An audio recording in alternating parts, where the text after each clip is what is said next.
আসসালামু আলাইকুম দেশবাসী। গত 3 দিন ধরে আমাদের ফ্যামিলির অবস্থা ভালো না।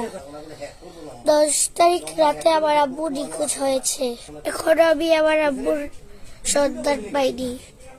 গতকাল 10 তারিখে আমরা থানায় গিয়েছিলাম, সেখানে জিডি করেছি, কোনো সন্ধান পাইনি। যদি কোনো ব্যক্তি আমার আব্বুকে কিডন্যাপ করে থাকেন, আমাদের 3 বোনের ভাগ্যে আমাদের আব্বুকে ফিরিয়ে দিন।